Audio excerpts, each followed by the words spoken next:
we're officially at that time where it's like, what do we need to ask you? Yeah. I'm officially at that time where I'm thinking, what do I need to answer at this point? So we're all in the same boat. Who wants to start? Steve, well, I was wondering, when you're looking at this Rockets team, like how much do you weigh what you want to lean on with your backcourt in reserves of Livingston's experience, Quinn's youth? How do you kind of look at that? No different from any other series. You look at matchups, you try to figure out who matches up where and with what lineups, what combinations, but nothing really changes in terms of preparation. What have you seen out of those two guys so far in this postseason? Livingston and Quinn. And Quinn. Sean's going to be a mainstay. No matter who we play, Sean will play. Quinn's a little bit more matchup based just because of his size, but we have full confidence in Quinn. I mean, we're not afraid to throw him out there at any time. He's that kind of a player where he's going to make the right decisions. Is it a skill to be able to muster up so much emotion in a game? How some players are able to do that, other players aren't able to emotionally get to that level. Is that a skill into itself? I think it's the trick is finding out what's best for you personally. Some players are worse when they show too much emotion. Some players are better for it, and you have to find your own balance in the game, your own personality. Draymond needs it. I think Steph is better when he's more joyful and laughing and shimmying, and Andre is very stoic out there. We're all different human beings, and we have to find the best way to perform at our best level, and some of that is emotional. Where did you find that emotion during your playing days? I think my best way of finding my balance was being poised and not getting emotional. I would get angry when I got super competitive, and when I got angry I didn't play as well, so I needed to just take a deep breath and be calm, and I could get there sometimes and other times I couldn't. What about with Coaching, I think it's more important for me to stay poised and calm, and then there are times when I break a clipboard, you guys know that, and I try not to do it too often, but I try to get a read for what the team needs. If they need me to be calm, I'm going to be calm, and that's usually the case. But every once in a while, they need to hear me light into them, or maybe I need to hear myself. I don't know. Has there been a couple of this? One this year, yeah.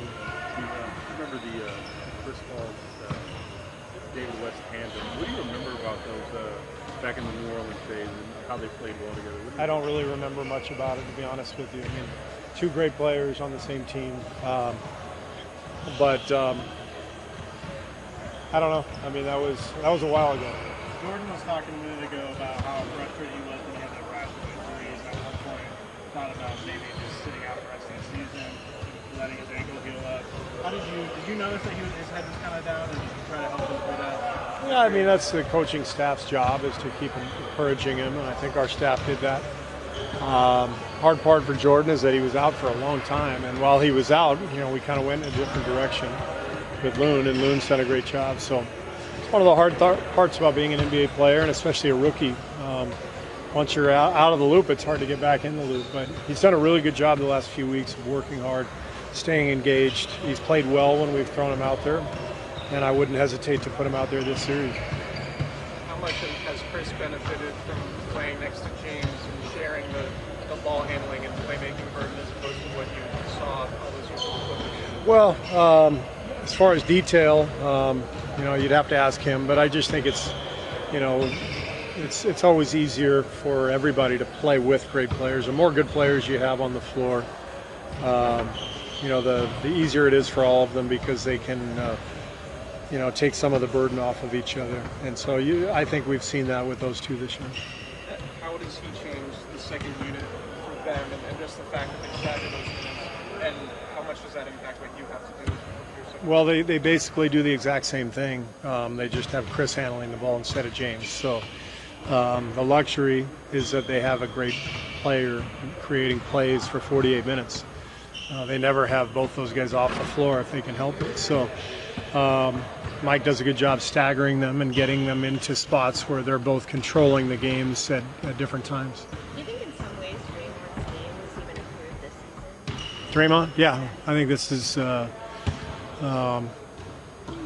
been an interesting year because he hasn't had the same motivation trying to get back to the finals. The fourth year, it's tiring. So there's been a physical toll.